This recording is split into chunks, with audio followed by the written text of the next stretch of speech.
Estamos con el doctor Carlos Caro, socio y fundador de Caro y asociado especialista, asociados especialista en Derecho Penal, Económico y Empresarial, para que nos oriente cómo es que laboran, trabajan, cómo es que laburan. Una palabrita de un amigo argentino que siempre decía cuando los que están al margen de la ley están haciendo de las suyas. Doctor Carlos Caro, ¿cómo está? Muy buenos días. Muy buenos días, ¿cómo le va? Bueno, esto viene ocurriendo desde hace un buen rato. Se denuncia a través de la televisión estos casos funestos en donde las personas pierden sus propiedades, pierden sus empresas por acciones de estos extraños personajes. Ayer veíamos largamente una entrevista en un canal de televisión y nos quedamos pero estupefactos de ver cómo estos personajes funcionan, trabajan y con la venia, no sabemos con la venia, pero se mueven con una red tenebrosa en la que prácticamente ponen a sus pies la justicia, doctor Caro. Sí, fíjese, ese es un fenómeno bastante común en estos tiempos en el país. Hay que tener en cuenta que el negocio inmobiliario en general es un negocio que ha venido siendo muy rentable en los últimos 10 años. Una economía creciente, pujante, genera mucha posibilidad de negocio a través de las inmobiliarias. Entonces, las inmobiliarias se han convertido en un mecanismo para muchas cosas. Desde buenas acciones, desde luego, los buenos empresarios y los que tienen las malas prácticas, que se dedican al fraude, la estafa, el lavado de dinero, corrupción de funcionarios. Y esta es una modalidad que lamentablemente se ha incrementado en el país. Son mafias de organizaciones de personas que mueven dinero para comprar inmuebles, lo compran barato, lo revenden, le hacen el cambio de uso, corrompen autoridades y desde luego estafan a muchas personas. Entonces estamos ante un fenómeno lamentablemente creciente y sobre el cual no se ha puesto todavía la lupa judicial como corresponde, porque todo esto se está viendo muchas veces como casos aislados cuando deberían verse más bien en un conjunto. Tendría que tener esto una visión bajo la lógica de criminalidad organizada. Criminalidad organizada no implica solamente sicarios, criminalidad organizada también implica criminalidad económica organizada. Claro, la criminalidad económica organizada es la que convoca, la que busca, la que capta a estos sicarios, justamente, ¿no? Que son los que dicen, te opones conmigo, pues bueno, te mando la moto, ¿no? Claro, en una situación extrema es lo que podría pasar, porque finalmente detrás de ello hay un interés netamente económico. Pero, doctor Carlos Caro, lo que no entendemos, o creo que sí entendemos, ¿no? ¿Cómo se puede luchar contra aparentemente personas que están, pues, digamos, manejando la justicia, fiscales? También dentro de esta entrevista apareció de que el ex fiscal de la Nación recibió al malogrado, al asesinado ex consejero regional Ezequiel Nolasco, y en donde le decía, y el fiscal lo escuchaba y nunca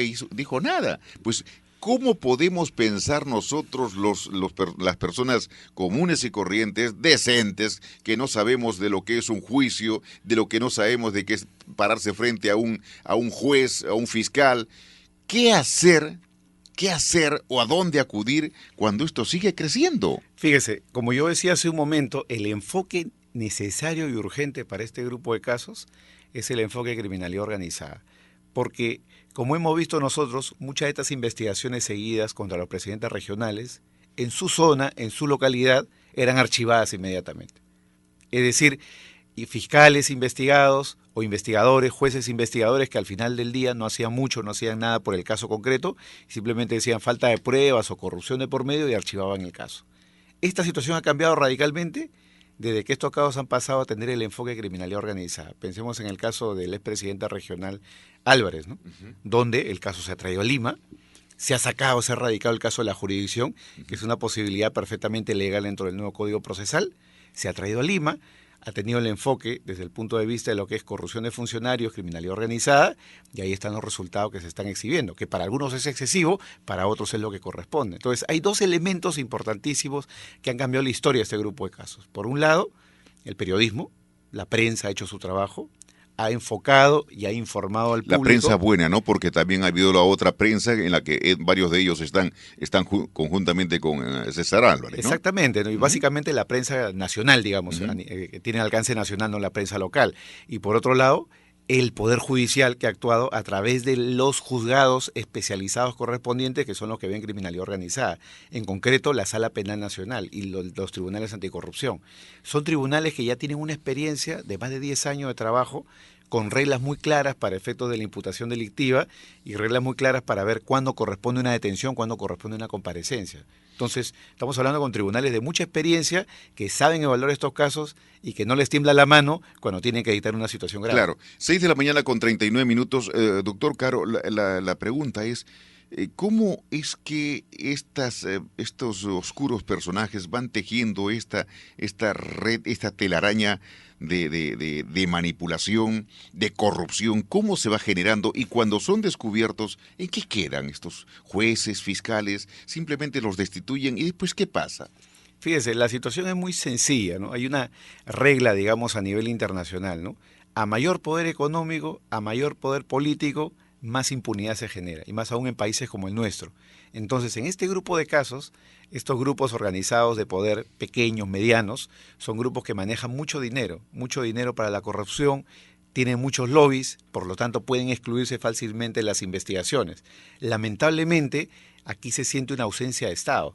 Los fiscales muchas veces no toman las decisiones que tienen que tomar, los jueces no hacen su trabajo, los policías hay veces son corrompibles y estas mafias juegan con ese nivel de influencias y logran situaciones de impunidad durante mucho tiempo, al igual que, por ejemplo, los mineros ilegales, que atacan empresas mineras, explotan personas, trata de personas, daños al medio ambiente, un fenómeno también de criminalidad organizada que acá en el Perú mueve mucho más dinero que la droga incluso. Hay estudios que señalan que desde el año 2011 la minería ilegal mueve el 30 o 40% más dinero al año que la droga.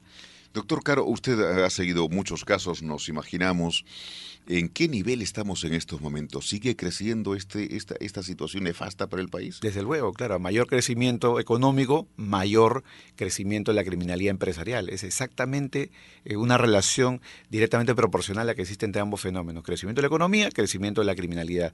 Lo que no ha habido, en paralelo, es un crecimiento del Estado para atacar este tipo de fenómenos, porque eso implicaría mayores fiscalías especializadas, mayores jueces especializados y una policía capaz o policía de élite que pueda perseguir este grupo de casos como lo hay para efectos de la droga o el terrorismo. Debería existir. ¿Qué casos, no le pedimos que diga nombres, pero qué casos sonados usted ha estado cerca en donde han estado personajes metidos en estas situaciones? Fíjese, nuestra práctica no va, digamos, de la mano con la defensa de este grupo de casos. Nosotros estamos más dedicados a lo que es la defensa de casos empresariales, pero sí hemos tenido experiencias, por ejemplo, de empresas formales del sector minero que han sufrido el ataque de mafias pequeñas o medianas, incluso de mineros informales, ¿no?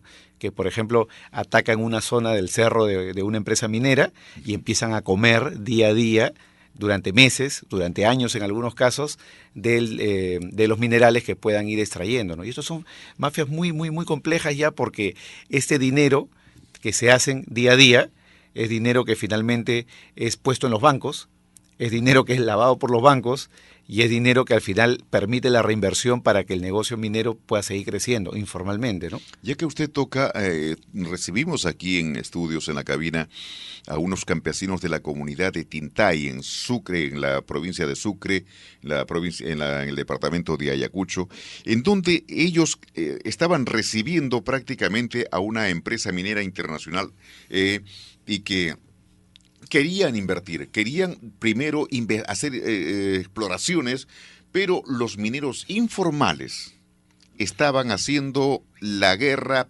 en una forma atroz, en donde las amenazas incluso de arrasarlos se daba en todos momentos. Habían sido agredidos, pero lo más terrible era de que el alcalde de Sucre, es la denuncia que tenemos y la tenemos grabada, estaba dentro de este contexto de atacar a los comuneros que querían la minería formal, pero estos mineros informales coludidos con el propio alcalde, y es más, con una consejera regional, que era la que proveía de volquetes y maquinarias para los mineros informales, esto estaba ocurriendo ahí, y está ocurriendo en estos momentos. Me envían constantemente sus informaciones, y esto se viene dando en muchas zonas, doctor Caro. Claro, y lamentablemente esta gente va acumulando poder. Porque hay gente que empieza ganando $500 o $1000 por día, multiplique usted por un año. Luego tienen esa plata en los bancos y luego con eso evidentemente pueden comprar maquinaria, pueden hacer el negocio mucho más grande y todo eso sin asumir costos. No asumen costos ambientales, no asumen costos laborales, generan canales de prostitución y trata de personas. Estamos hablando finalmente de un fenómeno clarísimo de criminalidad organizada. Y eso requiere el enfoque y el ataque de los tribunales correspondientes para que esto pueda parar. Lo que está haciendo el gobierno con las medidas de interdicción o prohibición o desaparición de esto es todavía muy lento. El Poder Ejecutivo, a través de la policía, las Fuerzas Armadas, está haciendo un trabajo que debería ser mucho más célere. Pero claro, judicializar y perseguir estos casos ya es trabajo del Poder Judicial. Y en ello se está quedando. Vamos a ir a una pausa, 6 de la mañana con 44 minutos. Señoras, señores, es preocupante porque en ello está la vida democrática de nuestro país, la vida como institución, la institucionalidad de nuestra patria, porque escuchamos todos los días estas denuncias en Arequipa, el gobierno regional de Arequipa, veíamos que también hay problemas en el gobierno de Tumbes, el gobierno regional de Tumbes y en otras regiones, y eso nos preocupa porque si bien estamos creciendo económicamente, pero ¿qué está ocurriendo en la otra parte? En los ilegales, en los que trabajan, por decir trabajar, los que actúan entre gallos y medianoche, los ilegales, los que pretenden aparentar una cara digna, decente, pero sus tentáculos trabajan, se mueven de una manera atroz y que van destruyendo la institucionalidad de nuestro país. 6 de la mañana con 45 minutos, retornamos, es la hora 6 a través de Radio San Borja.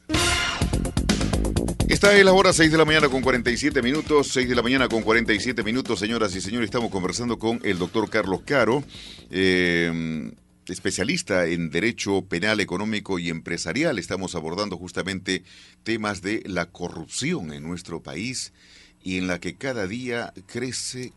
Vemos gobiernos regionales implicados en estos temas dolorosos para nuestra patria y hoy vemos detenidos a muchas personas, entre ellos periodistas, bueno, que se les llama periodistas, ¿no? Que han estado al servicio del mejor postor a quien les paga para hacer cosas fuera de la ley. Tenemos llamadas. Doctor Caro, vamos con una llamada. Aló, buenos días. Buenos días, Fernandito, desde Huancayo, saludarte y sobre todo felicitarte el día de hoy porque estás tocando, como el doctor Caro, un tema muy importante en el que quisiera dar nuestro aporte. Yo creo que la ciudadanía tiene lamentablemente un mal ejemplo cuando recordamos a Fujimori, a Toledo y sobre todo a García, cuando quieren correrse de una investigación. Yo creo que, como él mismo ha dicho, que quien la debe no la teme.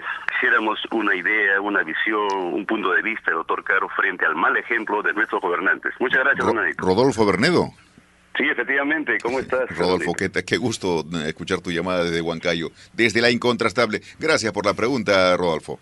Doctor Caro. Sí, fíjese, muy puntualmente, ¿no? En el caso de Fujimori tenemos un ejemplo que es mencionado incluso a nivel internacional. Es uno de los pocos expresidentes, y más aún de Sudamérica, que ha sido procesado, condenado en democracia y lo sigue siendo, como el caso de los diarios Chicha, que el juicio todavía continúa. En el caso de Toledo, hay que recordar que él todavía no está excluido de la investigación, porque la fiscal que ha formulado la denuncia contra su suegra, ¿no? Exactamente, y contra el representante, ha reservado la denuncia contra Toledo. Eso significa que Toledo en este momento sigue en calidad de investigado, siguen la posibilidad de ser imputado en cualquier momento por esta fiscal o por otra autoridad. Y en el caso de García, fíjese, como mencionamos hace un momento, él ha sido, entre comillas, excluido de la investigación a nivel del Congreso de la República porque la investigación ha sido mal llevada. Pero lo que no se dice y la parte que hay que tomar en consideración es la siguiente.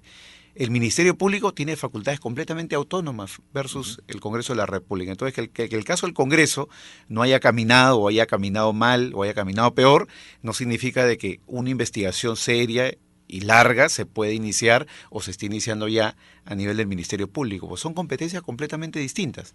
De manera que la Fiscalía podría continuar el caso investigándolo, aún sin necesidad de que el informe del Congreso fuera aprobado y votado en su día. Pero bueno, teniendo en cuenta de que a veces la justicia, como siempre se dice que está muy cerca del expresidente García Pérez, ¿cree que lo podría hacer teniendo en cuenta de que hay experiencias anteriores que se han archivado casos? Claro, fíjese ahí, la cosa es bastante interesante porque en el caso de García, a diferencia pues de lo que sucede, por ejemplo, con Toledo, él suele tener siempre explicaciones mucho más convincentes. Y una sola explicación. Ujú. En el caso de Toledo han habido tantas contradicciones, ahí está el editorial del Comercio del sábado, que ha dejado en claro cómo a lo largo de este año y medio, en el caso de los inmuebles, por ejemplo, que ha habido tantas contradicciones en la versión del presidente. En el caso de García, desde el punto de vista jurídico, forense, él siempre ha manejado una teoría del caso que parece ser bastante más sólida. Y eso, desde luego, desde el punto de vista de los abogados, jueces y fiscales, eso es un gran aliciente para que el caso, pues, en algún momento, por más de que a alguien le quede la duda de que pudo haber algo o no pudo haber, el caso se archive si es que hay una teoría del caso suficientemente sólida, una sola explicación. Por decirlo de Claro, alguna manera. durante su primer gobierno, cuando él retornó prácticamente, pues su caso, como se dice, feneció, se quedó dormido y murió. Así que lo archivaron. Terminó por prescripción. Y entonces, esta prescripción, de cierto modo, como quien dice, bueno, ¿sabe qué? Como no me han metido preso, porque prescribió mi caso, simplemente estoy llano y limpio. Salió presidente nuevamente por segunda vez. Ahora otro juez aparece y le dice, no lo toquen a él porque simplemente el caso no ha sido bien llevado, no se ha respetado el debido proceso y resulta que, por favor, no me lo toquen. Pero ya el presidente de la República, incluso, o el presidente del Congreso ha dicho que esto se va a someter esta semana, el miércoles. Seguramente, fíjese, dos comentarios. En el año 2001, cuando García retorna al país a principio de ese año para la campaña, desde luego que se había declarado la prescripción de su delito. Es algo que ahora ya no pasaría, porque la jurisprudencia ha cambiado. La jurisprudencia dice ahora que cuando una persona está prófugo o está fuera, se le puede declarar contumaz y esa contumacia puede suspender los plazos de prescripción. Incluso si hay de por medio un proceso de extradición, como pasó en el caso de Crucillat. No se declaró la prescripción mientras duró el proceso de extradición para que esta persona sea traída al país, ¿no? Y lo segundo es que más allá de los titulares de las últimas horas sobre que el caso se va a votar o no sobre García, hay que recordar que en el Congreso de la República hay un proyecto de ley que nadie quiere aprobar, que es el proyecto de imprescriptibilidad de los delitos de corrupción. Este es un proyecto que, más allá de la valoración jurídica, hay algunos juristas que están a favor, otros que están radicalmente en contra. Más allá de ello, si existiera una verdadera voluntad política de evitar que este tipo de casos prescriban, ese proyecto debería haber sido aprobado. Y fíjese que está en carpeta hace más de 3 años, sin que haya sido tocado, porque todos están pensando que esa ley finalmente se le puede aplicar al mismo congresista en el futuro o se puede aplicar al nuevo expresidente que termina su gestión en el 2016. ¿Cuánto de este mal ejemplo de los políticos, doctor Carlos Caro, influye en tanta inseguridad, en tanta situación de zozobra, sicariato, malas conductas, violencia en las calles? Ahí vemos las barras bravas ayer que se enfrentaron en la vía pública. ¿Cuánto influye en la conducta de nuestros jóvenes? No, fíjese que influye muchísimo, ¿no? Pues estamos hablando del Estado, estamos hablando del organismo que está llamado a protegernos, el organismo que está llamado a prestar seguridad pública y otro tipo de prestaciones públicas en general. Y el Estado está corrompido, el Estado está bajo cuestionamiento, evidentemente eso genera una flexibilización de todos los valores que puedan tener los jóvenes y todos los valores que pueda tener la sociedad. Alguien puede pensar, más vale robar, porque si robo no me va a pasar nada, o es muy probable de que si me procesan incluso, eso termine en nada. Claro, esos son los mensajes que se tejen a nivel de la población. Claro, el Estado no es el gobierno actual ni el gobierno anterior. El Estado somos todos. El Estado son el poder judicial, el poder ejecutivo, el poder legislativo, los periodistas, el cuarto poder, como se llama la prensa. Somos todos, todas las instancias que conformamos el Perú. Y eso es justamente lo que está mal en estos momentos. Efectivamente, y eso es lo que se tiene que cambiar, pero desde luego eso ya es algo que es totalmente ajeno al derecho penal. Ahí la apuesta, y ha sido, digamos, la clave en la mayoría de países civilizados o del primer mundo, es la educación. Educación como proyecto de largo plazo. Pero aquí en Perú, lamentablemente, los presupuestos Tenemos de educación... una educación muy pobre. Exactamente, ¿no? Se prefiere acumular dinero en reservas internacionales y no gastar dinero en Quería educación. hacerle la última pregunta, doctor Caro, y decir, ¿tenemos esperanza como país? En economía estamos en azul. ¿Tenemos esperanzas como país en lo que es el aspecto humano, desarrollo humano, en el aspecto social? ¿Tenemos esperanza? Bueno, yo creo que sí, ¿no? Pienso que todo lo que se despiertan todas las mañanas a trabajar tienen que mantener a sus hijos. Yo soy optimista. Tienen que mandar a sus hijos al colegio, todos están optimistas y todos tienen que trabajar para que esta situación mejore. Tenemos que cambiar, hay muchas cosas que cambiar. Así es, Fernando. Como dice aquí, dentro de lo que se ha tocado en la entrevista larga que le han hecho al presidente de la República, se va a dar mayor, anticipó un fuerte impulso en sectores de educación y salud, de educación, que es lo que necesitamos. Ojalá, ¿no? Y ojalá esto se materialice, como digo, en más presupuesto y no en mayores reservas internacionales. Definitivamente, se habla mucho de la formación, de la educación de nuestros niños, de nuestros jóvenes, incluirles lo que es el respeto, la moral, la ética, lo que es ser la puntualidad, lo que se ha perdido, ¿no? Lo que se perdió con cursos fundamentales, importantes, y yo lo recuerdo mucho, educación cívica, que nos decían, respeta, cede el asiento, cede la vereda, saluda a tu mayor, saluda, pero eso se ha perdido. Sí, como dicen los criminólogos, la mejor forma de evitar la criminalidad es a través de la educación, es a través de la creación de valores, y eso es algo que no le corresponde a las prisiones, es algo que le corresponde a los colegios y a la familia. Ahí hemos visto que se pide más cárceles, más armamento, más vehículos, más infraestructura para enfrentar la delincuencia, más policías. Oiga, aquí está el punto, la educación. Efectivamente, Fernando. Doctor Carlos Caro, gracias por estar con nosotros esta mañana. La verdad que queríamos tocar este tema. Ayer habíamos visto en este programa de mediodía de la televisión con la periodista Milagros Leiva y nos puso los pelos de punta. Y con mi familia veíamos detenidamente cada punto que se mencionaba, en donde decíamos, ¿qué pasa con el Perú? ¿Qué pasa con el país? Jueces implicados, fiscales implicados, magistrados implicados, policías implicados, es decir, todos implicados en una tenebrosa red de corrupción en la que los gobiernos regionales y la sociedad en pleno prácticamente estaba en sus garras. Salvemos al Perú, señores. Perú es más que nosotros mismos. Perú es historia, Perú es todo. Gracias, doctor Caro. Muchas gracias, Fernando.